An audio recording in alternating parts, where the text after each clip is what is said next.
আচ্ছা, একটা পাড়ার ছোট মুদি দোকান থেকে শুরু করে একটা বিশাল মাল্টিন্যাশনাল কোম্পানি, এদের সবার মধ্যে মিল কোথায় বলুন তো? মিলটা হলো প্রত্যেকটা ব্যবসার পেছনেই একটা নির্দিষ্ট কাঠামো বা ব্লুপ্রিন্ট থাকে।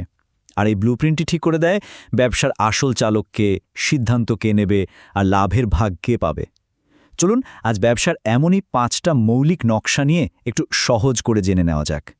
ব্যবসা শুরু করার কথা ভাবলেই কিন্তু আমাদের মাথায় প্রথমে আসে একটা দারুণ আইডিয়া বা কোথা থেকে টাকা আসবে সেই চিন্তা। কিন্তু তারও আগে আরও একটা জরুরি সিদ্ধান্ত নিতে হয়। সেটা হলো ব্যবসার আইনি কাঠামোটা ঠিক কি হবে।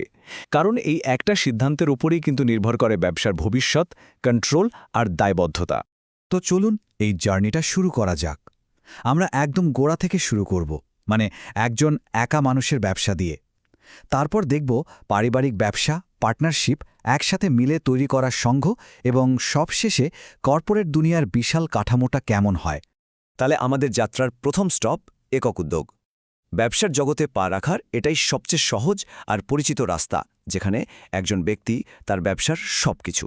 নামটা শুনলেই কিন্তু ব্যাপারটা অনেকটা পরিষ্কার হয়ে যায়, তাই না? একক মানে একা, আর মালিকানা মানে তো মালিক। সোজা কথায় যে ব্যবসায় একজনই মালিক, তিনিই সব সিদ্ধান্ত নেন, আর লাভ বা ক্ষতি যাই হোক তার পুরোটাই তার। এই মডেলের সবচেয়ে বড় সুবিধে আর সবচেয়ে বড় অসুবিধে কিন্তু একই জায়গায়।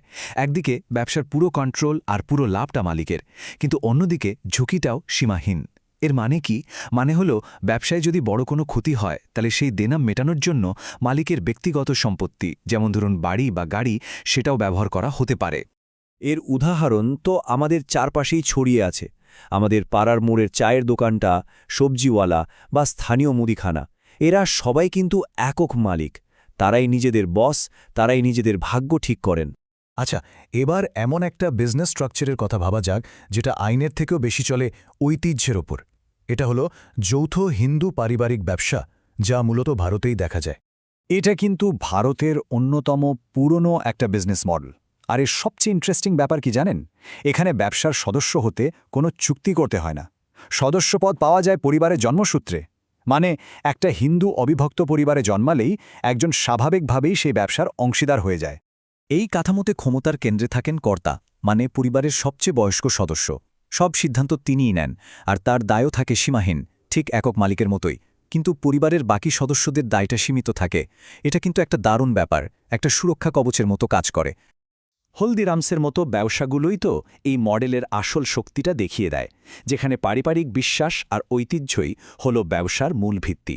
একা তো ব্যবসা শুরু হলো, কিন্তু ব্যবসা যখন বড় হতে শুরু করে, তখন প্রায়ই আরও টাকা, আরও বুদ্ধি বা আরও সাহায্যের দরকার পড়ে। আর ঠিক তখনই জন্ম হয় অংশীদারিত্বের, মানে একের বেশি মানুষের একসাথে চেষ্টা। আইনের ভাষায় তো অনেক কিছু বলা আছে, কিন্তু সহজ করে বললে পার্টনারশিপ মানে হলো একটা চুক্তি। যখন দুই বা তার বেশি লোক একসাথে ব্যবসা করতে আর লাভ লোকসান ভাগ করে নিতে রাজি হয়, তখনই একটা পার্টনারশিপ ফার্ম তৈরি হয়। এর ভিত্তি হল পারস্পরিক বিশ্বাস। পার্টনারশিপের আসল মজাটাই হলো এর ফ্লেক্সিবিলিটিতে।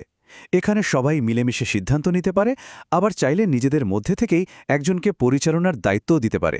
কিন্তু একটা কথা মাথায় রাখতেই হবে, লাভ যেমন ভাগাভাগি হয়, দায়টাও কিন্তু সবার ওপরেই সমানভাবে এসে পড়ে। এতক্ষণ আমরা যে মডেলগুলো নিয়ে কথা বললাম, সেগুলোর মূল উদ্দেশ্যই কিন্তু ছিল প্রফিট।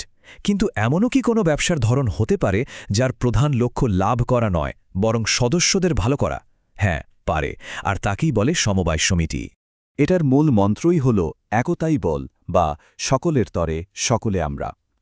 মানে যখন একদল মানুষ তাদের কোনো সাধারণ সমস্যা মেটানোর জন্য একসাথে কাজ করে, তখন এই ধরনের সংগঠন গড়ে ওঠে। এর সবচেয়ে ভালো উদাহরণ হলো আমুলের গল্প। ভাবুন তো একবার, গুজরাটে দুধ বিক্রেতা কৃষকরা দিনের পর দিন মিডলম্যানদের দ্বারা শোষিত হচ্ছিলেন। তখন তারা সবাই মিলে একটা সমবায় সমিতি তৈরি করলেন আর সরাসরি বাজারে দুধ বিক্রি শুরু করলেন। ফলাফল, শোষণ থেকে মুক্তি আর নিজেদের পরিশ্রমের সঠিক দাম। এটাই সমবায়ের শক্তি। আর সবশেষে চলুন দেখি সবথেকে বড় আর জটিল বিজনেস মডেলটা, যেটা দিয়ে বিশাল বিশাল এন্টারপ্রাইজ তৈরি হয়, মানে কোম্পানি। এখানেই কিন্তু ব্যবসার দুনিয়ায় সবচেয়ে বড় টুইস্টটা আসে। একটা কোম্পানিকে আইনের চোখে একটা আলাদা ব্যক্তি হিসাবে দেখা হয়। ব্যাপারটা বেশ মজার, তাই না? এর মানে হলো কোম্পানির নিজস্ব পরিচয় আছে, সে নিজের নামে সম্পত্তি কিনতে পারে, চুক্তি করতে পারে, এমনকি তার বিরুদ্ধে মামলাও করা যায়। ঠিক যেন একটা জলজ্জন্ত মানুষ। এই যে কোম্পানিকে একটা আলাদা ব্যক্তি হিসাবে ধরা হয়, এর জন্যই কিন্তু এর কিছু বিশেষ ক্ষমতা আছে। যেমন ধরুন, এর মালিক বা শেয়ার হোল্ডারদের কিছু হলেও কোম্পানি কিন্তু চলতেই থাকে। এর নিজস্ব সিল মোহর আছে, যেটা তার সইয়ের মতো কাজ করে। আর এর মালিকানা থাকে শেয়ার হোল্ডারদের হাতে, কিন্তু চালায় বোর্ড অফ ডিরেক্টরস। এখন এই কোম্পানিও আবার মূলত দুই রকমের হয়, প্রাইভেট আর পাবলিক। এদের মধ্যে মূল তফাৎটা কোথায়? প্রাইভেট কোম্পানি তাদের শেয়ার নিজেদের চেনা জানা গণ্ডির মধ্যেই সীমাবদ্ধ রাখে, কিন্তু পাবলিক কোম্পানি সাধারণ মানুষের কাছ থেকে, মানে শেয়ার বাজারের মাধ্যমে টাকা তুলতে পারে। এতক্ষণ ধরে যা যা আলোচনা হলো তার সবটা এই একটা টেবিলের মধ্যে চলে এসেছে। একবার চোখ বোলালেই পুরো ছবিটা পরিষ্কার হয়ে যাবে। দেখুন কিভাবে মালিকানা, নিয়ন্ত্রণ আর বিশেষ করে দায় বা লায়াবিলিটির ব্যাপারটা একে কাঠামোতে এক রকম।